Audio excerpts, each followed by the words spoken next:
give a warm welcome to the hosts of The Bride of Alternate Ending. Is the runtime of this haunted podcast actually stretching? Or is it your imagination? Hello, ghouls and goblins. Welcome to spooky season. This is Bride of Alternate Ending. I am your ghost, Brennan Klein, and one of the other 1,005 haunts in this here podcast is your co-ghost, Tim Brayton. Hi, Tim. How are you doing? I'm so good, Brennan. I can't look at my monitor right now. Yeah, Tim has his eyes closed. I can't even see your digital representation on screen right now. I thought that was pretty good. It's like you took all of my notes for 2 years and you applied every one of them all at once. Well, it's Halloween time. It is Halloween. If you're ever going to pull out the stops, October's the time to do it. Spooky season. That time of year when we all just binge horror movies 5 a day every day. I am in awe of the people who actually do that, because where do you find the time? But I would if I could. Well, I find the time by watching, as it turns out, 30s horror, because they're all so goddamn short. So you're almost watching just like a beefy episode of TV more than you're watching a movie at a certain point. Yeah, and that is what we did today. We will get to that. But yeah, no, you are binging the Universal horror movies. We can all see on Letterboxd, Tim.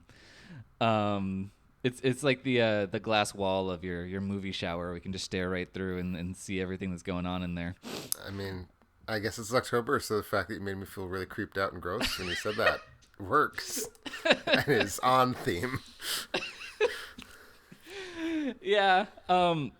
But yeah, no, like, with your current marathons, you could knock out a Universal horror movie, a Looney Tunes cartoon, and in the time it would take to watch like 2/3 of Mamma Mia.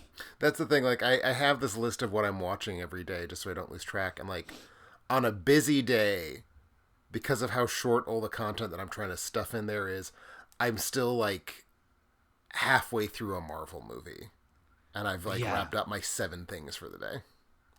Yeah, that's lovely. That's so lovely. And yeah, if you were watching, for instance, The Exorcist Believer, if you were in the theater for The Exorcist Believer, and watching your own things on your iPad and then leaving when you were done, there would still be like 50 minutes left, and you would not be missing anything. It was bad. I still wonder what fucking dreadful horror movie is going to be the one that gets me back into movie theaters. It wasn't The Nun 2, and it doesn't appear to have been Socks, but I think it might very well be The Exorcist 7. I think it's 6. If we're counting, it depends on. I think it counts as how many prequels we count. Well, so or does that get us to 6? Yeah, there's Exorcist, Heretic, Exorcist 3, Dominion, and Beginning, and then this new one. Oh, okay. Has there genuinely not been one since the prequels? I thought there had been. Okay. There was that Exorcist TV show on Fox, but that's the only thing. That's not what I'm thinking of. I think I'm just imagining it because there's so many exorcism movies. Yeah, maybe you're thinking of The Last Exorcism, The Exorcism of Emily Rose, The Possession of Hannah Grace, The Last Exorcism Part 2, Priest, Deliver Us from Evil, Pray for the Devil, The Devil Inside, The Taking of Deborah Logan. I'm infuriated that you haven't even thought of the first one I thought of yet. What was that? The Pope's Exorcist. Yeah, I have not had a chance to see that yet, but I'm very excited. I have held on to that. When my friend, who I always do a horror movie marathon in October with, he's coming to town in a couple weeks, and then you will go to town and watch Russell Crowe. We have circled The Pope's Exorcist, a movie he saw in theaters, and is so eager for me to watch that he made me promise not to watch it until I could watch it with him. Oh my God, that's lovely. And I think I missed Pray for the Devil, which is the one that you and I think, kind of bonded on it being bad, but kind of zestily so. I thought you said that, but also Maybe there's so many movies that have basically that same title that it might have been one that was almost that. Yeah, I tricked myself if I did say it. Anyway, yeah, so we're not talking about any of that today. That's not why we're here. We are here to talk about the 1932 Tod Browning movie, Freaks. You want to know why, Tim? Because, well, you know why. I specifically know why. You and I had a conversation about it. Yes, yeah. In honor of the Halloween season, we wanted to do something a little special, like we normally do. And so each of us made a list of 5 kind of big name or relatively big name horror movies that we have not seen. And so on my list, Freaks is the one that our Patreon people voted for us to watch. And now having seen it, I now understand that it is not a horror movie really in any sense of the word, other than its marketing and probably the way it was received in the 30s. That's the thing. It has historically always been considered a horror movie, but it is only defensibly a horror movie for one scene almost all the way towards the end of its running time. Yeah, exactly. So that was interesting to find out. But I think it is absolutely worth watching. I think it was the right time of year to watch this movie regardless. Should we jump into it? I think we should. I think we should, because I think it would be cool if we keep our episode shorter than the running time of this very trim 1932 movie.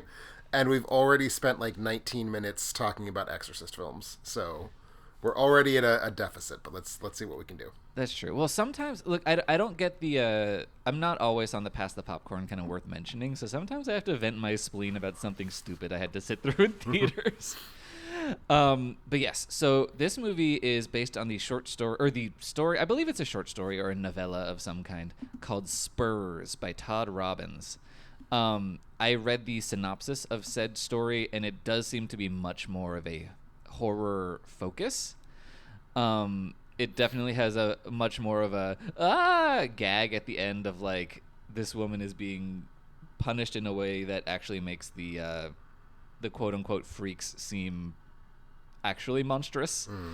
And so I think it's interesting that that's where this story is coming from. Anyway, a word on nomenclature. I'm definitely going to use the word freaks to refer to the collective here, because that is what the title invites us to do, but also in terms of like they do work for a freak show, and that is their job. Freak is their profession, not a normative claim. Yes. And it's just I was trying to describe this movie to my boyfriend after I watched it, and I found myself unable to not use that word because it's just so permeated in what this movie is. So yeah, where I'm not trying to be ableist, and this movie is also it can be debated exactly how well it achieves this, but it's very much interested in the humanity and real greedy lives of the people who work at a freak show and a circus. This is part of why it's difficult to defend it as a horror film. Because it's just not. But it is a message movie about social acceptance, and it's basically an anti-ableist screed from 1932, when one would not assume that such a thing could conceivably have been made, and yet here it is. Yeah, it is. It's truly wild. And it was obvious, it was super controversial at the time. It more or less capsized Tod Browning's career, which, frankly, Dracula should have done.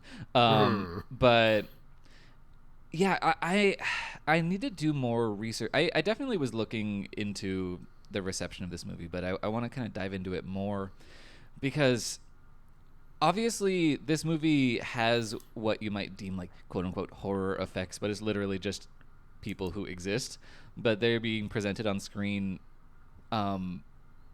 to an audience that I think is primed to receive them poorly, and I think any sense of like horror or fear is coming from the audience themselves and not from the movie, and they're in fact actively watching the movie wrong.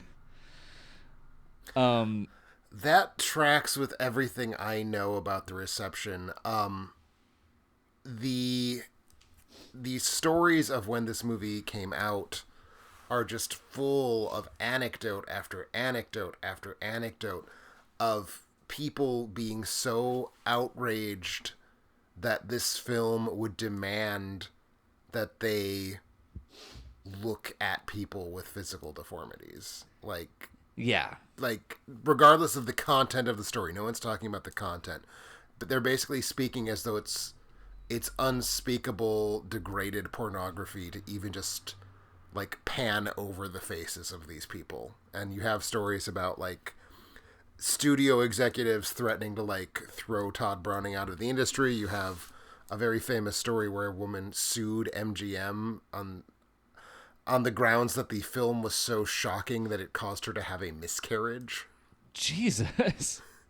And as you say, it did completely just scuttle Tod Browning's career. He did have a couple more movies after this, but he retired by the end of the 1930s, which I feel like he very well may have done anyway. He was a man who was in a bad way by this point in his career. He was consumed by alcoholism and drunkenness, but the film certainly didn't help with that. And it was actually a movie that so it was produced by MGM. Very, very strangely, they basically wanted their own Dracula.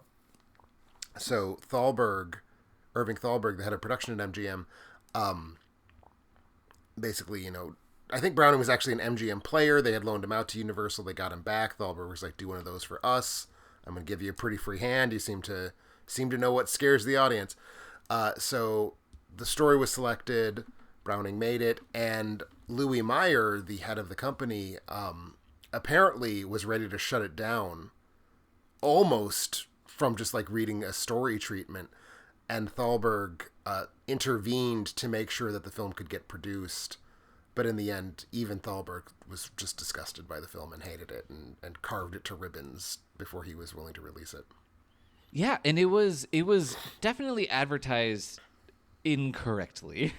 Whoever was on the publicity team was having a moment. Like the poster that I see for this movie, that's the main one on IMDb, and I'm quoting the tagline. This is not a word I would use in other circumstances, but the tagline is, "Can a full-grown woman truly love a midget?"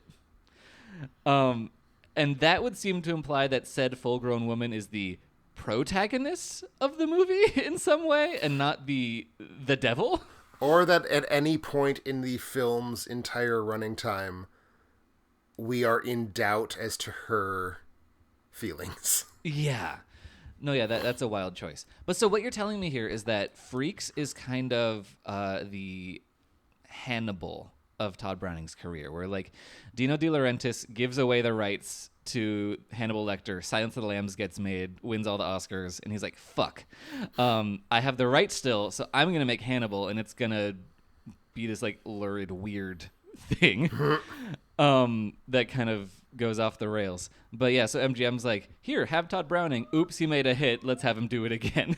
Basically. And to be fair, Tod Browning had made hits prior to this. He was quite a substantial hit maker in the 1920s, actually. So this is a film in line with what he was doing in the late silent era, I would say. Like, it does not feel weird that Tod Browning made this film. And we'll get into some of why that's the case as we go forward, I'm sure. But yeah, no, that's very much the thing. It was basically like he made his biggest hit ever for not his home studio, and his home studio wanted him to do so for them. Yeah, naturally. But yes, so the plot of Freaks, insofar as like the main spine of it, it's pretty easy to run through. So I shall do so. Basically, this is all backstage drama at a circus, largely focusing on the people who are employed by the freak show at the circus, but also other performers, including the clown Froso. Who's the lady Venus? Is she just around? Does she have a job? Venus, to me, is the hardest part of this movie to keep track of. I assume she's a horseback rider or something. Okay. Maybe she's like the accountant for the circus. Maybe. Yeah, it's definitely, you're definitely seeing a sliver of the circus, because you're not seeing the ringmaster, you're not seeing everyone. So according to Wikipedia, Venus is the seal trainer.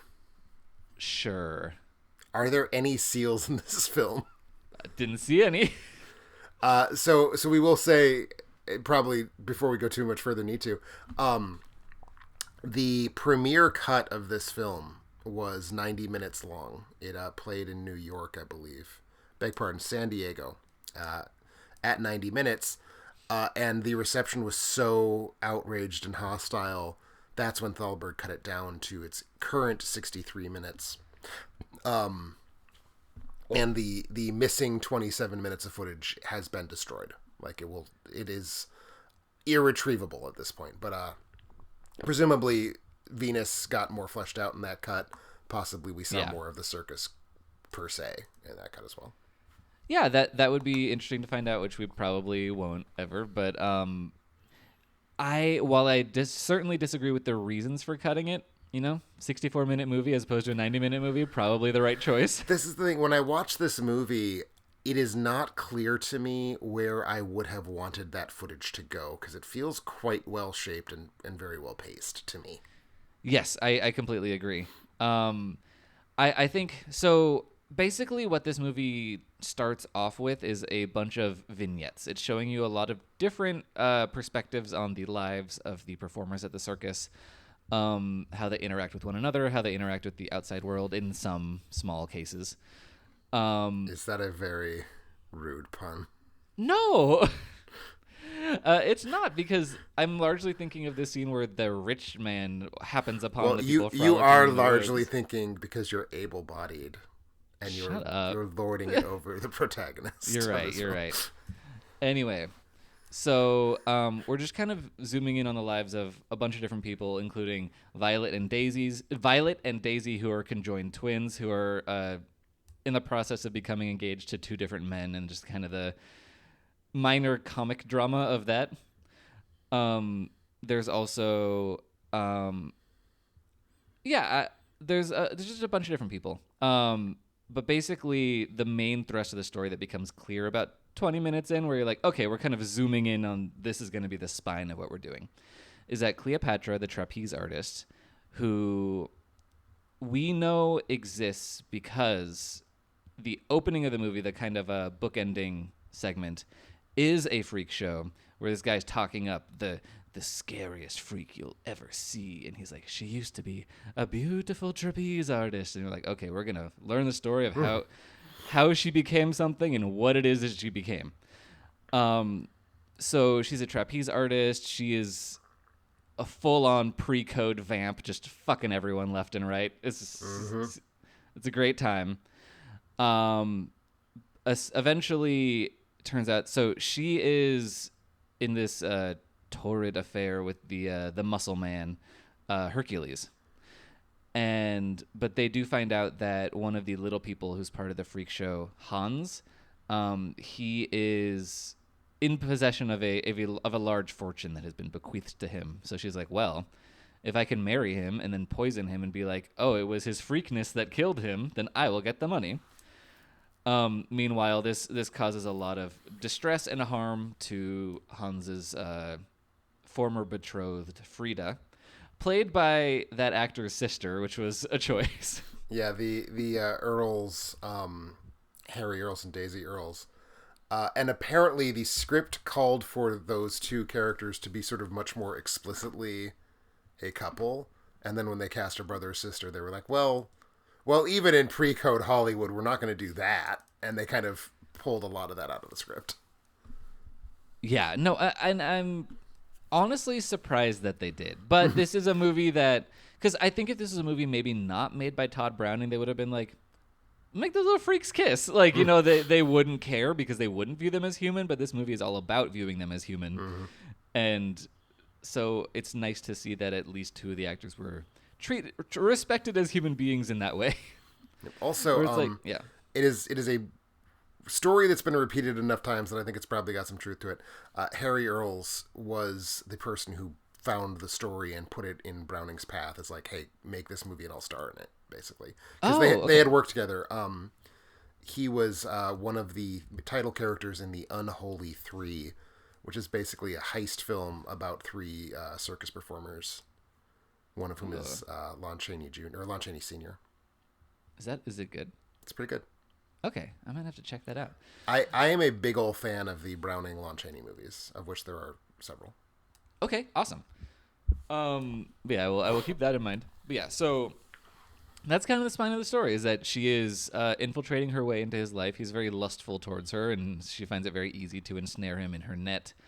But she finds it much harder to pretend to be interested in him once they actually get married, and I guess we'll. Is it possible to spoil Freaks? Like normally we don't talk about. Yeah. And this is actually a question I was going to ask you at some point. Did you already know exactly what happens in this movie before you watched it? No, I actually did not know anything about the narrative content of Freaks. Because I feel like I knew before I ever watched it how it ended and the wedding scene. No, I legitimately knew nothing about it. Nothing had permeated my kind of pop culture. Then I feel we need to go at least slightly gingerly about spoiling it, because I would like to preserve that possibility for other people who have not seen it. Being said, it does go to a tremendously famous and iconic place. And we will certainly be talking about it. So if you haven't seen the movie Freaks, you should be aware that we're going to spoil the living shit out of it in this episode. Yeah, we'll raise that flag a little bit later. But yeah, so I don't even know where to start. Well, when was the first time you saw Freaks? Oh, wow. At least 14 years ago. And this is the third time I've seen it. Okay, so like kind of back when you were starting your big dive into horror of the world. I'm trying to remember. I think I saw it for the first time post that. Like, I think I saw it for the first time when I was, Here, I'm sorry, I'm trying to reconstruct this. I saw it when I was living in my parents' house, but now that I'm thinking about it, I wonder if that was not when I moved back in with my parents in the early 2010s. If that's when I was living with my parents because I was a 17-year-old. That's at least a possibility. It's been a long time since I first saw Freaks, is what I'm saying. So this is a movie that exists in your canon of things that you have seen. But yeah. I don't know where to start. So I think I will start with, I was a little nervous going into this because, to be frank, the only Tod Browning movie I have seen is Dracula, which I do not have any sort of patience or love for. I find it incredibly stilted and boring after the very good castle opening sequence. It is unclear to me whether the tide has turned on Dracula and people are like, Dracula kind of sucks. Huh? Or if people still think it's a classic, but the alternate ending community largely dislikes it. Because I know that the latter is true. Like, the alternate ending Discord and, like, the sort of people that comment and whatnot generally are anti-Dracula people. I am very much an anti-Dracula person. I have been banging that drum publicly since 2009 when I reviewed all those movies for the first time. But, no, Dracula's shitty. It's a shitty movie, and it's shitty because of Browning, is the thing. Like, it could have been better. We know it could have been better because there is the Spanish language version of it directed by George Melford at the same time that's maybe not a masterpiece, but is certainly a better film. Yes. I have not seen that one, but I fully believe that it could be. Like, that's the thing of, like, is the trade-off of Browning's direction, but losing Bela Lugosi's performance... Like, that is the question. That is the eternal question about Dracula. Yeah. But anyway, I was not... my experience with Tod Browning has not been particularly full of high points up to now. So I was a little nervous heading into this movie. And I would say, I mean, this movie's certainly better directed than Dracula is. Night and day. Shocking that this is his literal buried next film. Yeah. But I'm not convinced that he became a better director of actors in the meantime, but visually it's definitely much more compelling. The thing about Browning... Oh, go ahead. Oh, yeah, I think that there are great performances in this movie, but especially the performances of the able-bodied humans in this movie are pretty standard for what was going on at the time of, like, mediocre to okay. I'm going to make the pitch as we get through this. I feel that at least Olga Baklanova, who plays Cleopatra, and Henry Victor, who plays Hercules, I don't want to say bad on purpose, because that's always a dangerous game when you start trying to make that argument about a film.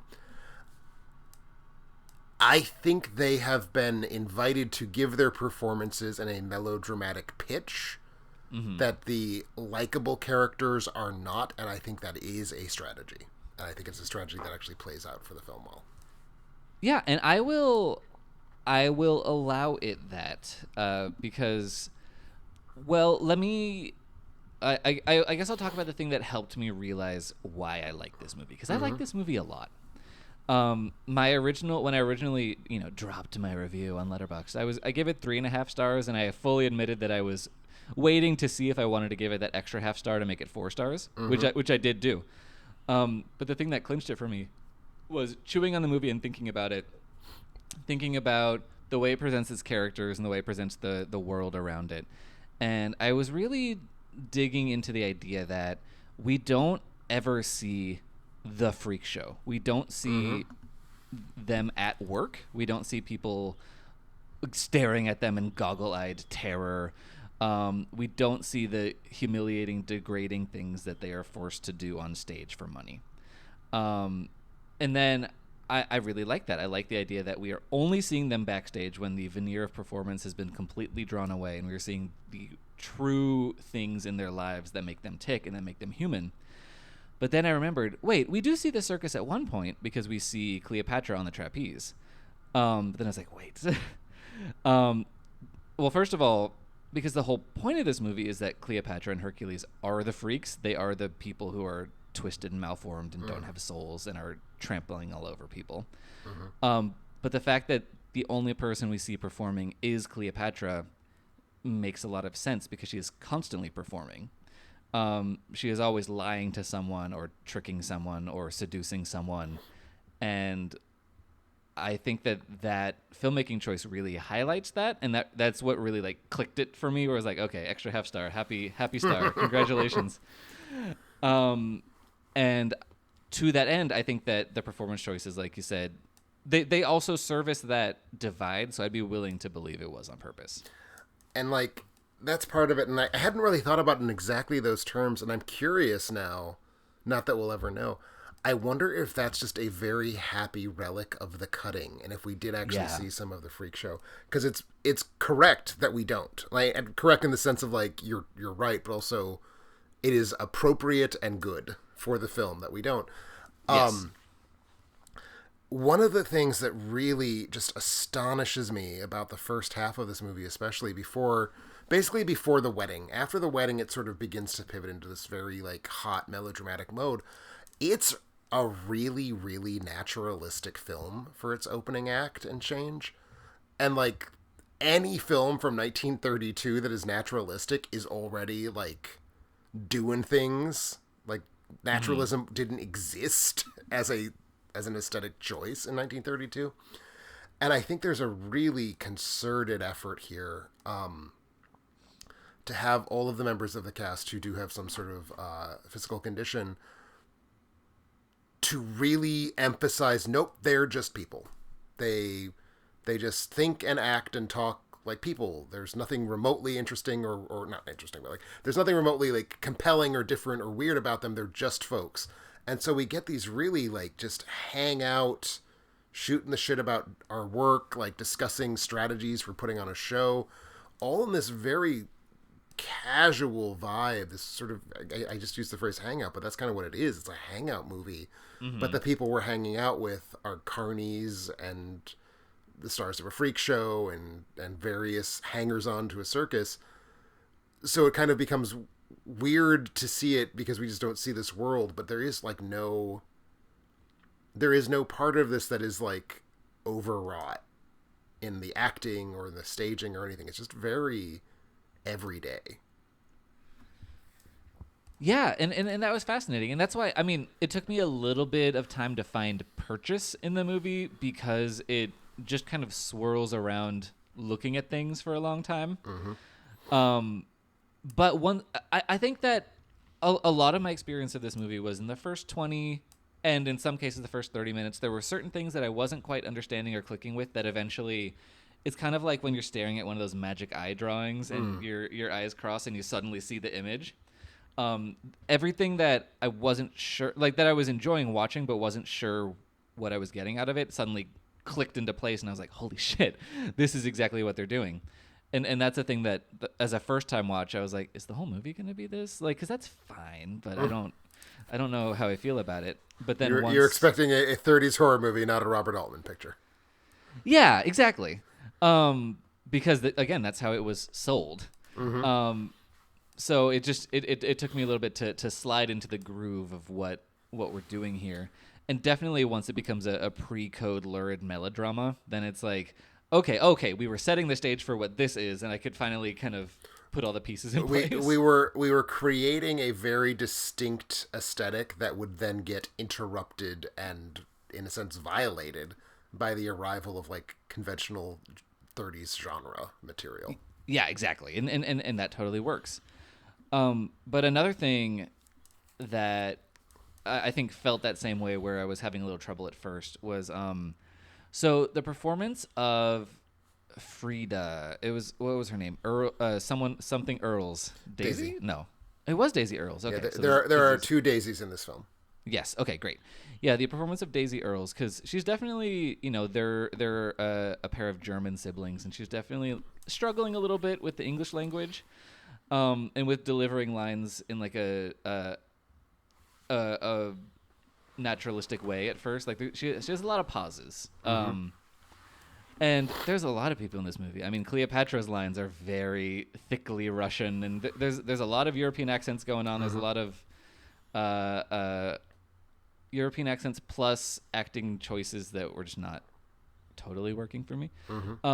But with Frida, I was just like, looking at Hans and Frida interact, I was like, Hans has the soul down, where it's like, this is my character, this is how I feel about things. And I was like, okay. And Frida, I was not really sure about it. But then as the melodrama clicks into place, I fell in love with Daisy Earle's performance as Frida. I completely agree with that entire arc. Yes. Okay, great. Because she is, she's so magnetic. Once that character starts to feel things, she feels the loss of Hans, and she feels not only the loss of Hans, but the fact that Hans is clearly making a mistake that will hurt him. And she's playing those two things so in this breathtakingly gorgeous way. And she's just got, there's these, especially like at the wedding, she's all dressed up. She's got like her face made up. She's like a 1920s film star, like blonde flapper bob kind of thing going on, and her eyes are glistening with tears, and it's a gorgeously cinematic performance, and I was really moved by what she was doing in the second half. No, it's a remarkable. I think she gives my favorite performance in the film, just because it is such a strange turn, as you say there. Because in the early going, I would definitely say like she feels much less comfortable in front of the camera than her brother does, and I will say this is kind of her only noteworthy role. She's in a couple other movies, just the movies that cast little people. Like, I think they're both in The Wizard of Oz. She's in The Greatest Show on Earth. He was actually in several things, and she's really only, like, this is her big thing. So he was more of an actor than she was. I don't know if that was true yet by 32, but it would go on to become true. But I do think she is ultimately tasked with carrying the arc of the film, because as you point out, she knows what's going on and Hans does not. So the further into the film we get, the more that Hans becomes just kind of a tragic, foolish character, and she becomes the only person who's like actually seeing the situation that's happening. And she's great at it. And there's just a lot of like real, again, like there's a naturalism, there's like real pain going on in that performance. It's wonderful stuff. Yeah, it's heart-wrenching. And that's not to say that Hans gets worse. She just kind of really comes to the fore. Right. Like, I think that there's a scene where Hans is being drugged, but he has also been humiliated, and he plays both sides of that thing exquisitely. yeah, so I think both of Frida is best in show, but I think they're both like the two top performances. I in would this agree. movie. I would agree completely. But yeah, is there anybody else like character or actor wise that you feel like is worth mentioning? I mean, I think there's a lot of interesting little performances scattered throughout this film. Among the freaks, I will say Johnny Eck, who a lot of the people in this cast would sort of go on to talk about. I don't know if this was a movie I felt like I should have been part of. In retrospect, it does feel like it was maybe more exploitative than we realized at the time. Johnny Eck is the only person who's like, nope, great experience, loved it, wish I could have done it again. He's the man without legs. And I think he is a very confident performer. There's just something, he doesn't ever really get a lot to do. He's always kind of part of a group. He gets a few specific scenes where he's kind of put in the forefront, but he has no arc really. He has no like scenes that are his, but he just has like a very natural relationship with the camera. Yeah, and not a lot of dialogue, I believe. Like, no. He's mostly featured in the scenes of like he's watching out for what Cleopatra's doing, kind of sneaking around. But no, you're right. Like, and he's also at the center of one of the best shots in the movie, where he's kind of walking underneath like a wagon. I don't remember if it's moving or not, but the camera's tracking along with him. I think the wagon is not moving, but it's tracking. Yeah. Yeah, you're right. But yeah, I thought that was an excellent shot, and he is a compelling presence.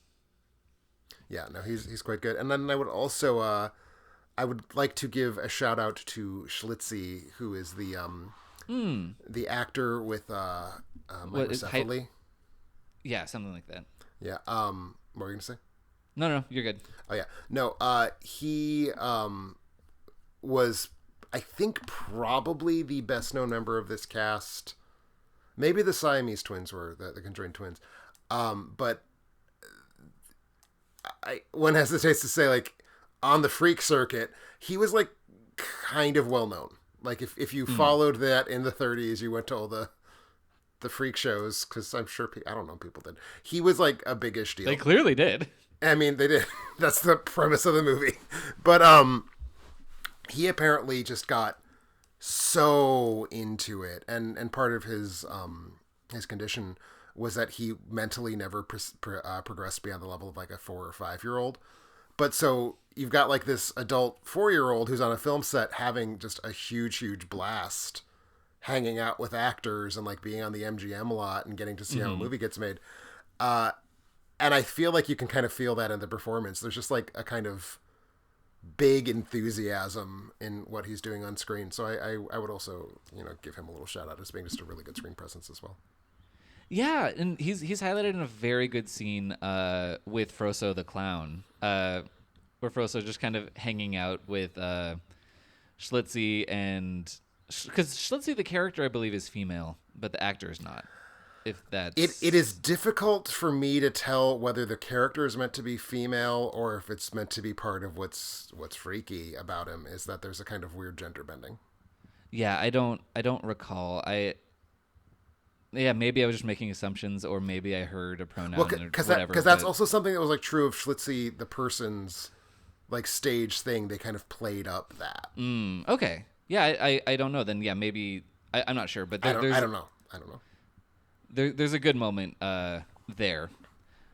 And yeah, there are a lot of people who were kind of professionals on the circuit. Like there's the quote unquote half man half woman performer who was like apparently pretty famous at the time.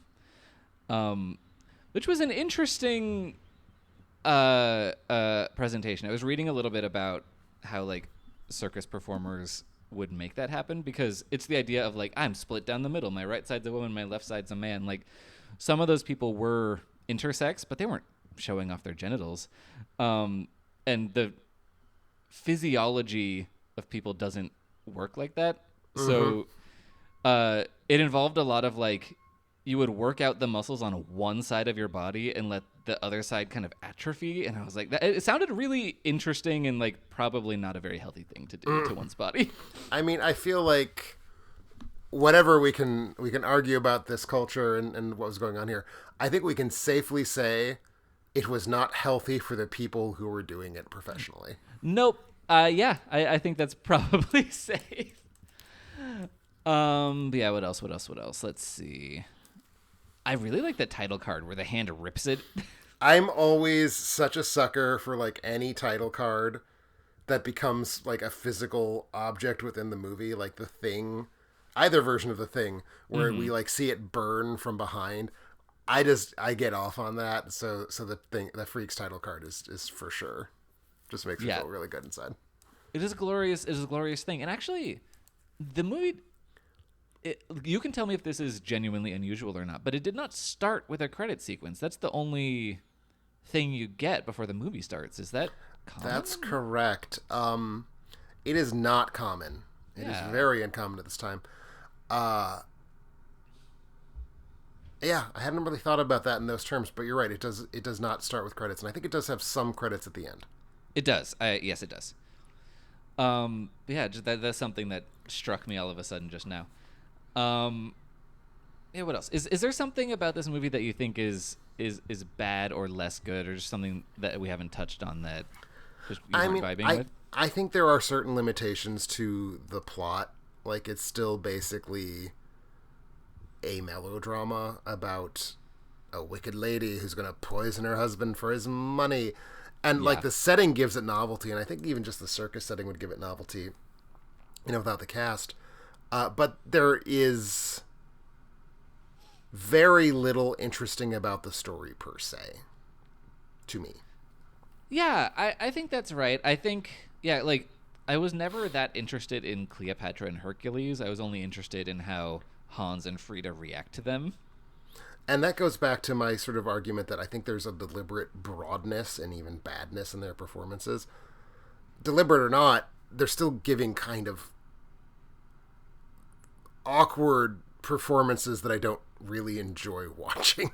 So, like, I don't really love being around those characters. And you're not supposed to. They're hateful, awful shitheads. But you can be a shithead in a movie and still be a compelling presence, and I don't think they are. Yeah, they're not. And there's like what you said, they're these kind of exaggerated evil figures because, again, they are the freaks. But they only have one note that they ever play. Mm-hmm. And it's just not that interesting. But yeah, I think we need to talk about the ending because I think this is the time that I want to talk about it. I do think we need to talk about the ending, but I think we also should talk about the film's other signature scene, which is the wedding sequence. Yes, I would like to talk about the ending because it ties in with Cleopatra, but then we can track back. We can go back. Okay, sounds good. Okay, but yeah, so we're waving the spoiler flag, everybody. If you haven't seen Freaks and want to see Freaks, I mean, you should. I really liked it. But yeah, and it's currently streaming on the Criterion Channel in a fairly new restoration that I had not seen before. That looks gorgeous compared to how I've seen this film in the past, for the record. Okay, good to know. But yes, so the ending, at least the ending gag of what happened to Cleopatra does not work for me. It does not work. I think the concept has meat on it, but the effects aren't there. No, the effects aren't there, but also, well, it's basically like the freak guy is like, I have now told you the story of what happened. Was it the freaks getting their revenge, or could it have been the storm? And then it pans down, and she has no limbs and a big chicken butt, and she's squawking like a chicken. And I'm like, maybe it wasn't the storm. What are you on about? I mean, okay, I'll the framing narrative is bad. I will say that. The framing narrative is terrible. I meant more the concept of the performers mutilating her and in a way sort of becoming the thing she hates about them, but also it doesn't feel that way. Like, it never feels like oh no, they were monsters all along. It feels in a sort of it feels like a righteous thing that they're doing. Yes, and they're transforming her body to match her corroded soul.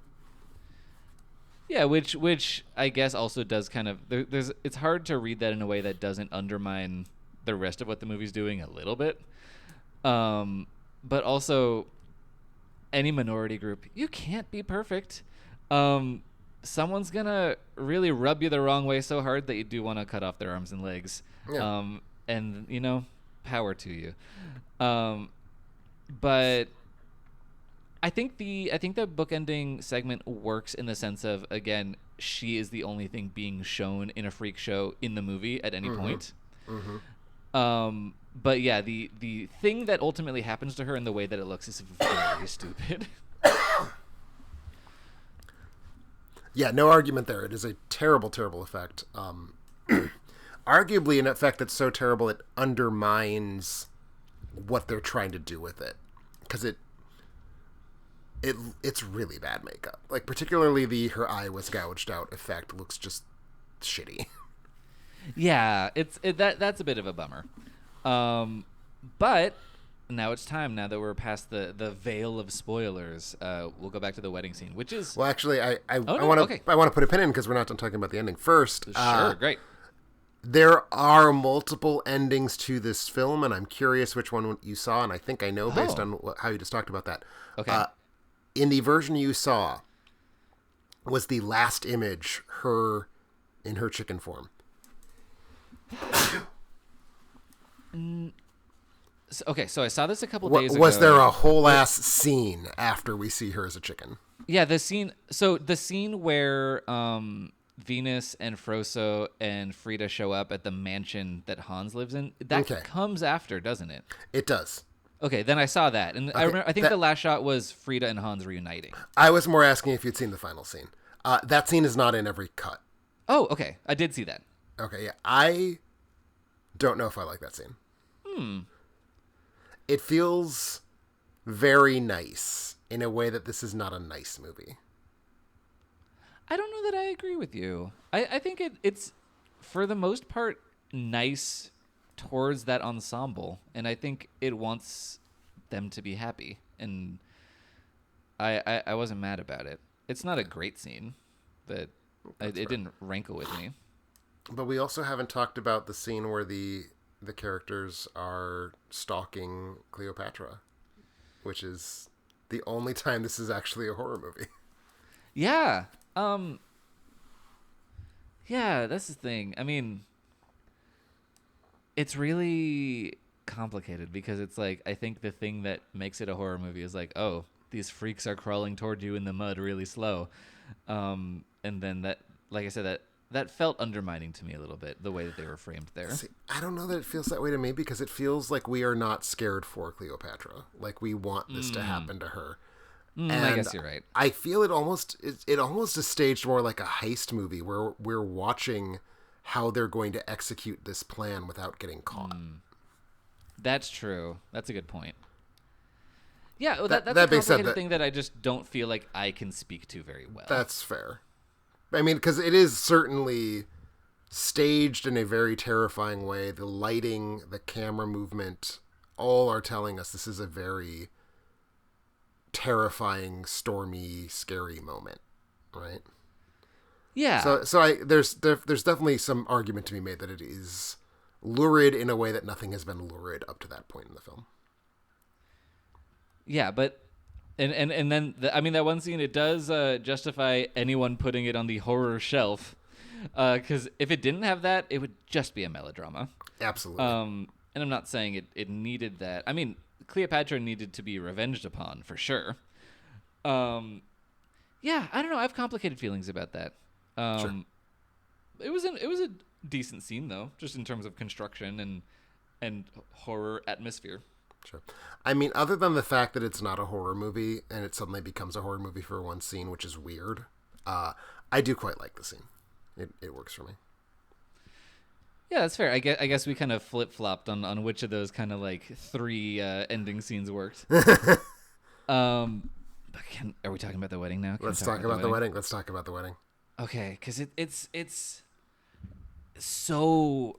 It's where everything comes to a head. It's where Frida is at her best.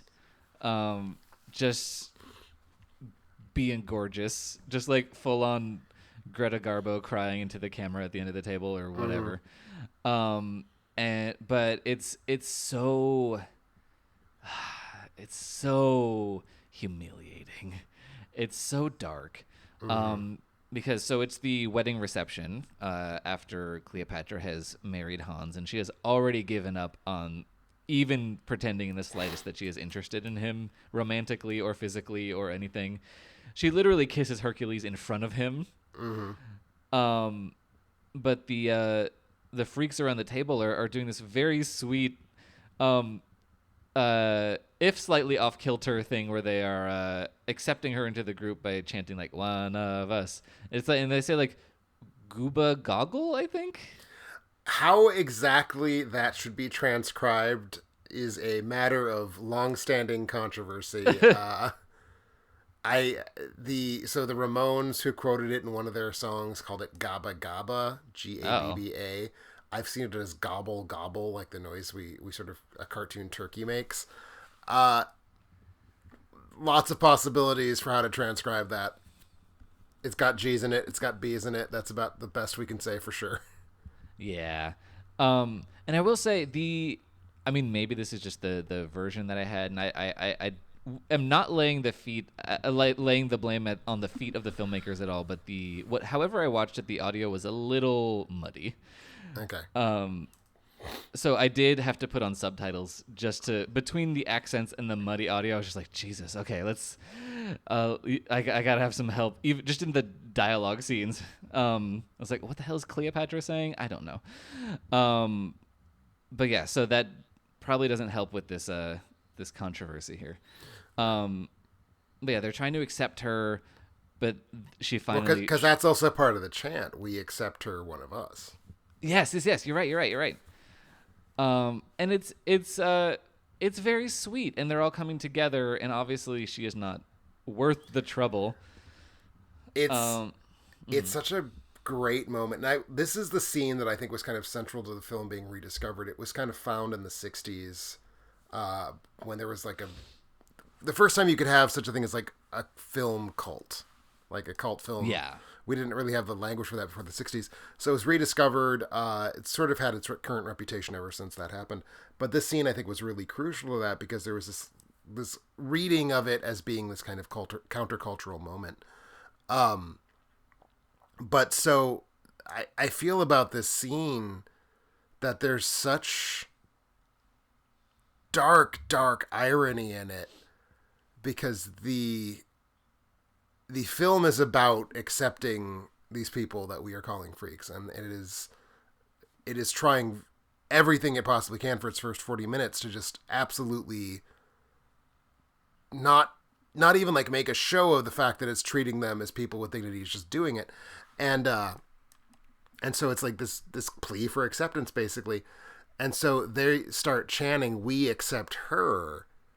And there's just this brutal irony to it that, of course, the tragedy of the film is that she does not accept them.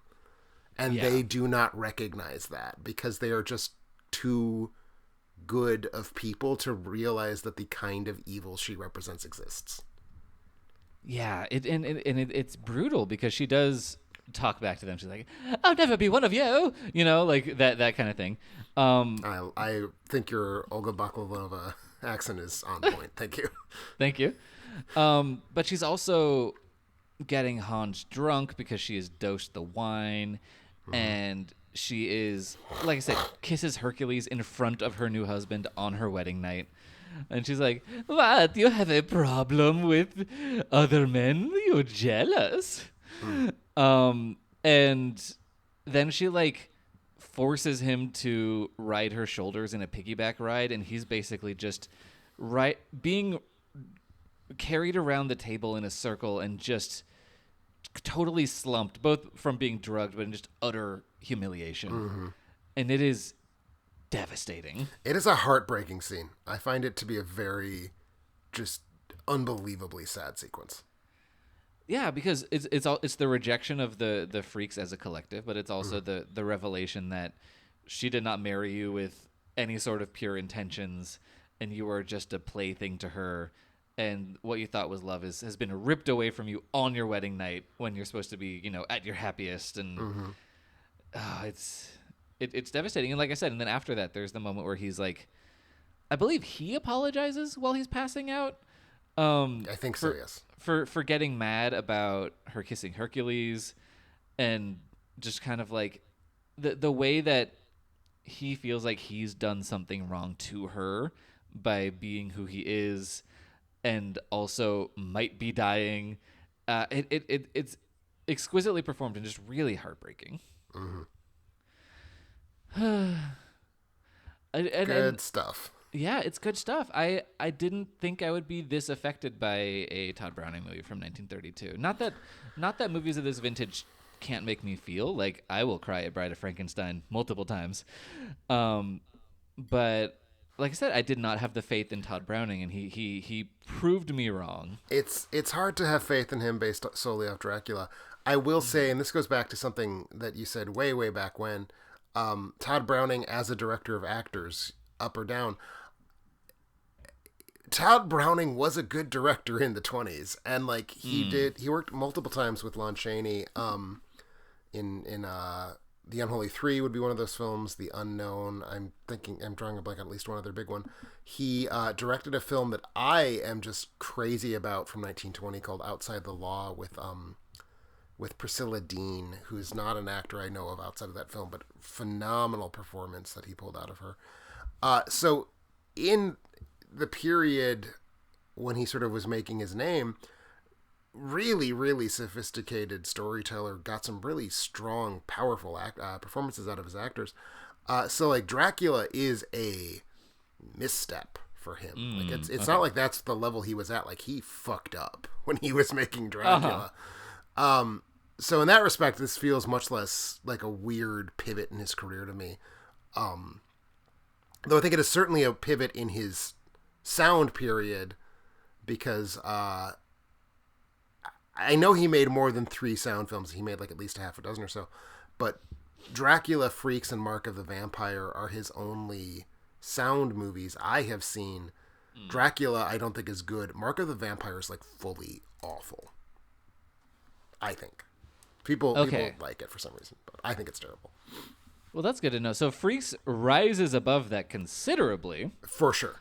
Yeah, and again, he was having a drinking problem. That's I think kind of ultimately when it ended his career. The failure of Freaks, but also alcoholism. Yeah, I mean, that'll do it. But yeah, I think we've covered our bases. Is there anything else we need to say about Freaks? I don't know if we can keep talking for another 7 minutes. This episode will be longer than the movie. So do we want to try to hit that target? No, see that you wanted to get under, which is why I'm trying to wind down. No, that's although good.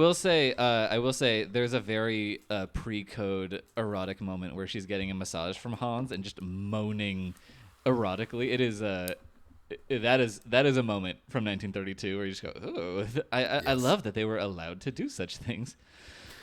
I will say just briefly, thoroughly coincidentally, the same day that I watched this, I also watched the Universal film from 1932, Murders in the Rue Morgue, which opens with a sideshow. And if you want to understand how Freaks is being like careful and thoughtful and very deliberate in how it's presenting all this material, Murders in the Rue Morgue is just a fucking filthy, sleazy thing where it's just like, look at these ladies who are wearing barely any clothes and they're dancing and sexy. And it's like there's this complete, given how carefully this film tries to preserve the dignity of its characters, and that film is just like, fuck dignity. Who wants dignity? This is a movie about a horny gorilla trying to rape a lady. And it's like, okay, that's all. That's the other face of pre-code. And that's all I have to say about the combination of these otherwise unrelated movies. That is a glorious insight, so thank you. Yes. Also, see Where's the Reward? Great movie. Weird as fuck. Is it someone in a gorilla suit? Is it stock footage gorilla? There's stock footage chimpanzee and also guy in gorilla suit. Oh, interesting. Okay, I've not seen that one. Worth it. Yeah, most of my it's Universal, you said, right? That's Universal, yeah. Okay, I haven't seen, like, I've seen all the Frankensteins, I think all the Draculas. I still need to see, like, what? There's a reason I haven't jumped into the Mummy ones. First one is good. I've heard this. but I haven't seen a lot of the like one-off kind of random ones. Right. Anyway, Wind us down. wind us down. Thank you so much for joining us on this spookiest of seasons. But we have another title coming at you in 2 weeks. We will be discussing the title from Tim's list that our Patreon members voted for, which is the 1990. It's Adrian Lynn, right? Adrian Lynn. Jacob's Ladder, which I've also never seen. So it'll be a first time for both of us on that one. Very exciting. In fact, I had considered putting Jacob's Ladder on my poll, and I'm glad I didn't, because I'm really happy that I got to see What first. if we had to do 2 Jacob's Ladders episodes? Well, we wouldn't. We wouldn't have done that. It just no. I don't think that would have been worth anyone's time. I do think from whatever cultural perceptions, that might be another one where we're like, is this a horror movie? But we'll find out. Absolutely. Looking forward to it. Yeah. But until then, you can find more of, well, I was going to say more of my reviews and Tim's reviews, but we're both a little behind. We're both running a little dry these days. Yeah, just a little bit at alternateending.com. Maybe follow us on Letterboxd, where we're a little more busy right now. I watch the shit out of cartoons on Letterboxd. He sure does. It's always an interesting historical journey, and then sometimes he says mean things about Bono. Your Sing 2 review is very good. I said, like, do I have a habit of saying things about Bono? No. What the hell are you talking? No, sorry, I was just thinking about, because I just watched Sing 2 for the first time a couple of months ago, and your review was why? like, it was kind of a joke Okay. that went wrong. No, I do that. Yeah. But anyway, so your review is something like, this is a universe about it's a movie about a world where they had successfully gotten rid of their version of Bono and the horrible monsters who bring him back. That is my review of Sing 2 on Letterboxd, yes. Yeah, it's very, very memorable. But yes, we're not talking about Sing 2, we're talking about Jacob's Ladder, so catch you in 2 weeks for that. Thanks so much, everybody. Bye. Bye-bye.